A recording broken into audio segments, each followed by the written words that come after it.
네, 안녕하세요 여러분. 4인 사색 청지기 진이의 금쪽 상담소의 MC 최진입니다. 오늘도 흥미로운 사연이 들어와서 제가 오늘 시청자분들께 소개시켜 드리려고 가져왔는데요. 바로 박정희 대통령에 대해서 평소에 너무 많은 관심이 있고 좀 더 공부를 하고 싶으며 박정희 기념재단의 소식도 이렇게 좀 빨리빨리 들어서 많이 참여도 하고 주변에 홍보도 하고 싶어요 라는 그런 사연을 시청자분이 한 분이 적어주셨는데요. 이 시청자분에게 딱 도움이 될 만한 답을 제가 오늘 가져왔습니다. 바로 리멤버 박정희라는 어플인데요. 이 리멤버 박정희 어플을 통하시면 이 박정희 대통령에 대해서 조금 더 공부도 하실 수도 있고 박정희 대통령을 위해서 이제 많은 활동을 하는 기념관들의 소식이나 그런 것들도 빠르게 휴대폰으로 모바일에서 쉽게 만나보실 수가 있습니다.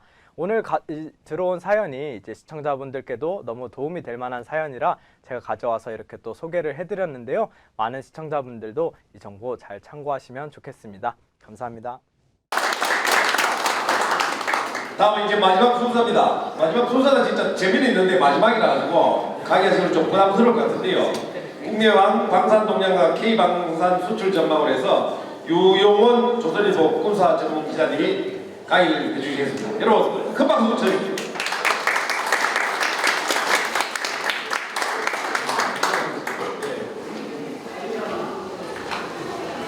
안녕하세요, 유용원입니다. 반갑습니다.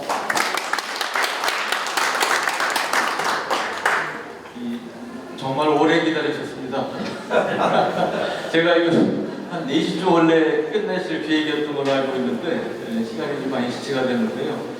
저는 15분 내로 끝내도록 하겠습니다. 그 자료는 그 파워포인트 자료를 제가 준비한 게 있는데 마침 자료집에 그 내용들이 있어서 구체적인 데이터는 그 자료를 참고하시면 될 것 같고요. 개념적인 말씀 위주로 드리도록 하겠습니다. 그 아까 우리 존경하는 남종 교수님, 우리 정창렬 회장님께서 이 북한의 도발, 전면전 가능성 뭐 등에서 말씀을 해주셨는데 저도 이제 군사 분야만 이제 34년을 했습니다. 공식적으로 몇 달 내에 이제 저도 전역을 하게 됐는데 군사 분야를 오랫동안 담당한 사람은 한마디만 감히 첨언을 드리자면 일단은 군사기술적인 측면에서 전면전 도발은 매우 어렵다. 의 중에 하나, 아까 우리 정대국 말씀하셨지만 그 김주애가 뭐 고쳐가는 존재인지 어쩐지 모르겠지만 어쨌든 김정은은 4대 세습을 하려고 하는 거 아니겠습니까? 그런데 이 전면전 도발하면 북한은 멀쩡하고 아니면 피해를 덜 입고 남한만 완전히 초토화되는 건 불가능합니다. 양쪽 다 말 그대로 초토화되는 폐허 속에 쓸리기 때문에 김정은이 미친놈이 아니라면 지 자식한테 나라 멀쩡하게 물려주고 싶지 다 망가뜨리는 상태에서 물려주고 싶겠습니까? 그런 것들도 그 김정은 북한의 전면전 도발을 어렵게 하는 요소 중에 하나가 아닐까 싶고요. 또 하나 오늘 주제가 이제 제 강의 주제 K방산인데 방산 지금 엄청나게 사실은 포항을 누리고 있습니다. 우리가 이제 그 자주곡방으로 방위산업을 육성하기 시작한 70년대부터 했는데 그동안 사실은 방산이 생각보다 그렇게 차이가 크지 않았어요. 여러분 뭐 우리 방산에 뭐 한화 뭐 방산 주식 하신 분도 계실 것 같은데 항공우주 산업, 현대로템, LIG 넥슨 이렇게 대기업들도 있는데 그 대기업들 포함해서 우리 방산이 1년 동안 매출액 다 합하면 얼마인 줄 아세요? 얼마쯤 될 것 같아요? 20조? 네. 불과 몇 년 전만 해도 20조가 훨씬 못했습니다. 10조 조금 넘는 수준이에요. 그러면 삼성전자 매출액이 얼마입니까? 그게 비해보면 방산 전체 매출액이 10조 원대에 불과했다는 게 굉장히 차이가 작았다는 거고요. 또 하나 그동안 피해 방산이 수출 제일 많이 했던 거 얼마인 줄 아십니까? 37억 달러였죠. 37억 6억 달러였죠. 그러면 우리 돈 한 거 얼마입니까? 4조 원이에요. 네, 4조 원밖에 안 됐습니다. 그게 불과 지난 2, 3년 사이에 급격히 75억 달러, 자 재작년에 173억 달러로 급상승을 했던 거죠. 작년에는 이제 132억 달러로 좀 줄었습니다. 폴란드 우리 그 대박을 냈던 폴란드 방산 2차 사업이 좀 꼬이면서 작년에 좀 줄었는데요. 여간 과거에 비하면 엄청나게 급성장을 했다고 말씀드릴 수 있고요. 그러면 그 씨앗은 누가 뿌렸냐? 오늘 저희가 이렇게 모여있는 박정희 대통령이 만드신 겁니다. 여러분 아시다시피 자주국방 방위산업 그때 이제 그 기초를 스타트를 해놓으셨기 때문에 오늘날에 이제 우리가 결실을 열매를 따먹고 있는 거죠. 사실 그런 면에서 오래전에 돌아가신 고인이시지만 감사히 박수 한번 드립니다.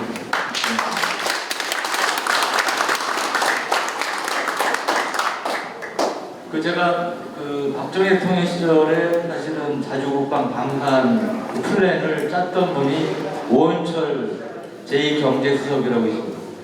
제가 90년대 초반에 언론사 입사하자마자 월간 주문했었는데 그때 오은철 수석을 제가 여러 번 찾아가서 인터뷰를 했습니다. 그분이 원래 기자 안 좋아하세요.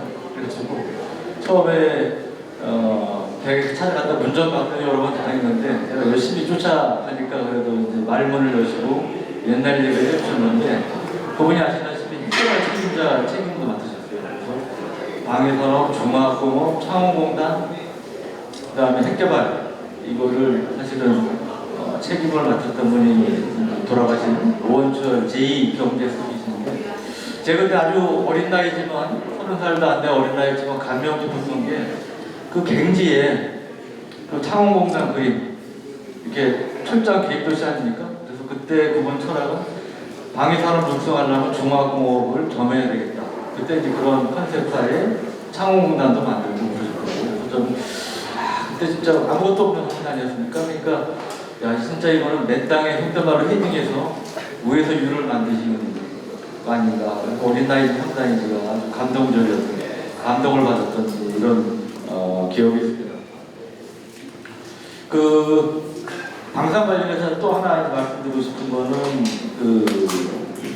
이거는 K 방산 폴란드 대박 내고 그 배경은 뭐냐 세 가지입니다. 여기 보면 언론에도 많이 보도가 됐습니다만 일본 가성비 가격 성능에 비해서 가격이 싸다는 거고요. 두 번째는 우리나라가 세계에서 제일 잘하는 거 있죠. 빨리빨리. 네, 이게 그렇지 한자를 쓰자면 적기조다. 그러니까 폴란드 같은 경우 원래 우리한테 먼저 손을 벌린 게 아닙니다. 미국, 독일 이런 데 먼저 손을 벌렸는데 미국이나 독일 같은 경우 탱크는 야 우리 급한데 빨리 좀 갖다 줘. 알았어. 언제? 알았다고 그러는데 언제까지 가능해? 얘기하니까 2029년, 30년. 폴란드는 1시가 급한데 6년, 7년 뒤에 가능하다고 그러니까. 근데 한국은 야 우리가 1차분은 4달, 5달 내에 갖다 줄 수 있어. 폴란드는 처음에 안 믿었죠. 리얼리?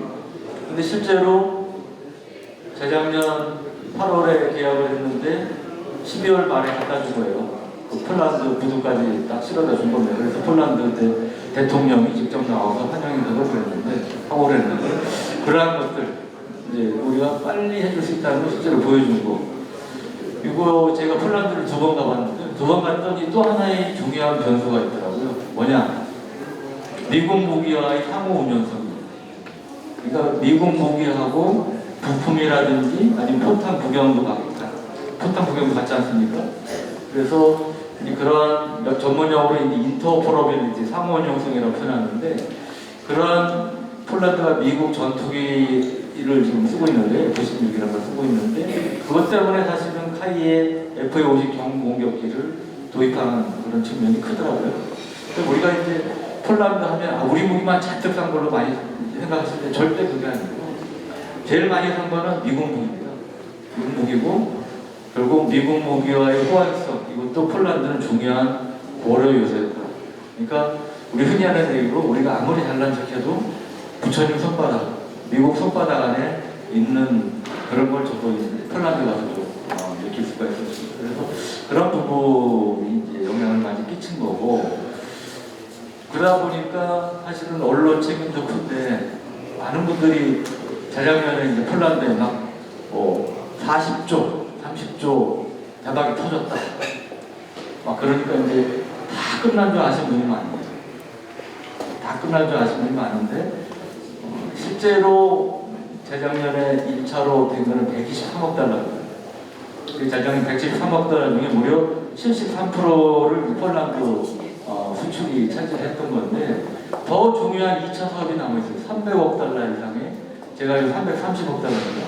우리는 40조 원이 넘는 게 남아있었는데 그거를 사실은 너무 좀 어떤 면에서 간과한 거예요. 제가 볼 때 이제 우리 뭐 정부 이제 군 책임자나 이런 분들이 폴란드를 쉽게 얘기하면 다 잡아놓은 토끼로 생각하실 측면이 있지 않았나. 그러다 보니까 작년에 이제 우리가 사실은 금융지원 문제, 최근에 이제 언론에 좀 보도가 되고 있는데 이 수출 금융 문제를 풀었어야 되는데 조금 방심한 폴란드 뭐 다 잡아놓은 토끼인데 우리가 특별하게 이거 뭘 해줘야 돼? 뭐 이런 이제 좀 자만심이라고 해서 방심을 했죠. 그러다 보니까 결국은 이제 작년 폴란드 선거에서 야당이 승리하면서 일부가 좀 수년이 되고 이게 좀 꼬인 상황이 됐어요.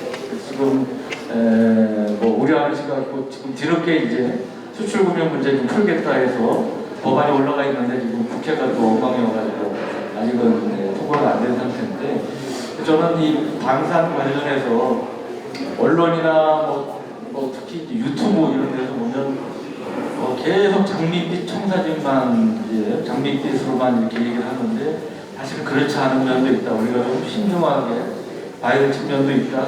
그거를 이번에 폴란드 수출권이 잘 보여주고 있다. 그런 생각이 듭니다. 그렇다고 뭐 그러면 2차 사업은 다 끝난 거냐? 그건 절대 아닙니다. 왜냐하면 폴란드가 이 러시아 우크라이나 전쟁이 지금도 진행 중이기 때문에 폴란드는 야당이 집권했더라도 안보 수요가 있어요. 그러니까 첨단무기 도입을 해야 될 필요성이 있기 때문에 이거를 없는 걸로 하려기는 힘듭니다. 그러니까 가는 건 가는 건데 가긴 가는데 원래 기대했던 것보다 줄어들 가능성이 있다. 그런 걸 좀 말씀을 드리고 싶습니다. 간단하게 몇 개 앞부분만 좀 다음에. 그래서 지금 보면 아시다시피 우크라이나 전쟁이 지금 이전이 다 돼가죠. 근데 금방 끝날 가능성은 좀 희박해 보입니다.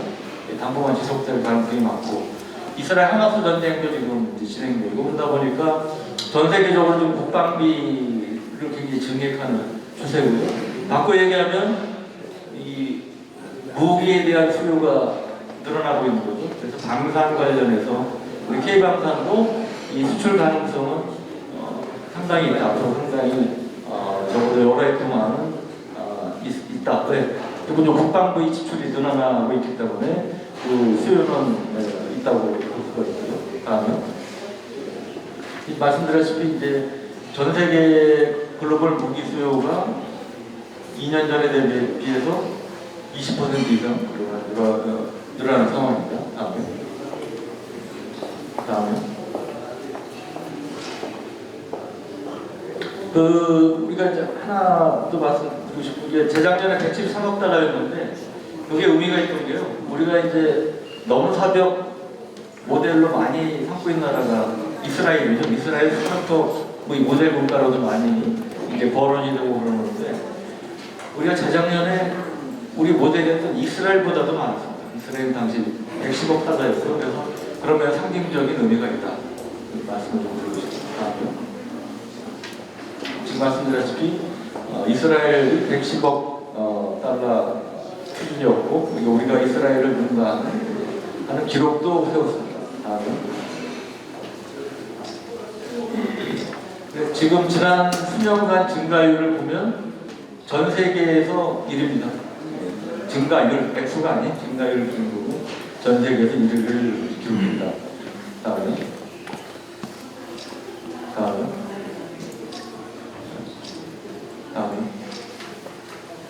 지금 요 그래프 보시면 이 빨간 막대 그래프가 이제 수출액인데 말씀드렸다시피 30억 달러 수준에서 급속도로 늘었습니다. 113억 달러 수준이고요.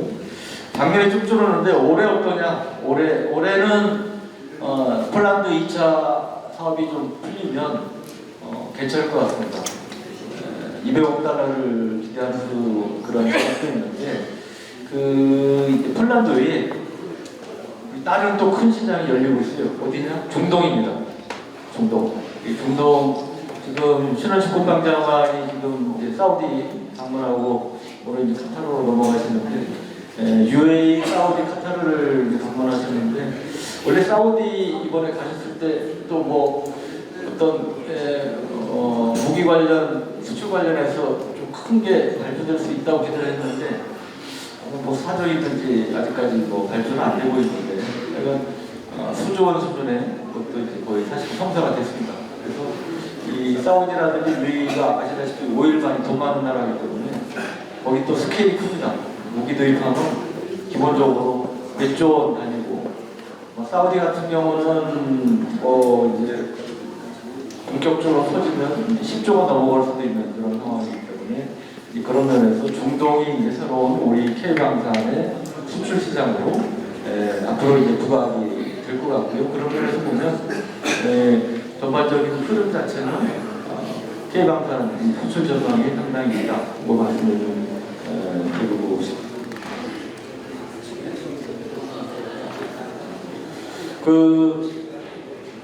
제가 아까 15분 이내로 끝내기 때문에 15분 되지 않았습니까 혹시? 그래서 제가 시간이 너무 지났기 때문에 하나만 더 말씀드리고 제 자료집에 있는 내용으로 대체하도록 하겠습니다. K방산이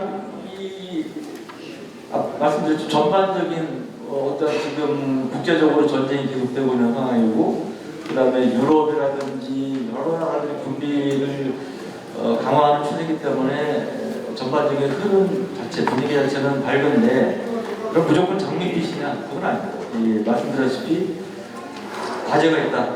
과제가 뭐냐? 역시 기술입니다. 그러니까 지금은 우리가 전에 만들어놨던 뭐 K9 자주포니, K2 전차니 뭐 이런 걸로 이제 재미를 봤는데 이거 가지고 그럼 2030년까지 계속 그럴 수 있냐? 그건 아니라. 그리고 뭐 폴란드 같은 경우 2030년대 초반까지 일단은 물량이 계속 나올 상황이지만 유럽이 나토 국가들이 사실은 냉전 정식 이후에 방산이 완전히 망했었어요. 러시아가 무너진 다음에 소련이 무너진 다음에 수요가 없어지니까 이제 공장을 놀리고 있는 상황이고 그래서 독일 같은 경우도 세계 최강 우리가 40년대 서달고지 끌때 세계 최강의 전차를 만들었던 나라가 독일인데 이번에 독일 전차를 우리가 폴란드에 이겼지만 독일에 이제 시동을 걸고 있습니다.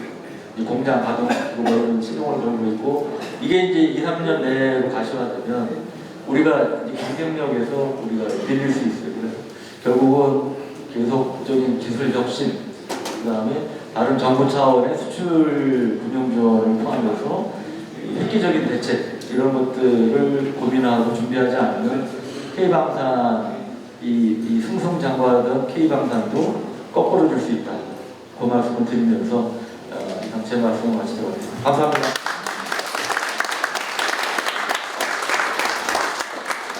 예, 감사합니다. K방산 현황과 전망에 대해서 깊이 있는 내용을 또 강의해 주신 유영원 기자님께 다시 한번 큰 박수를 부탁드립니다.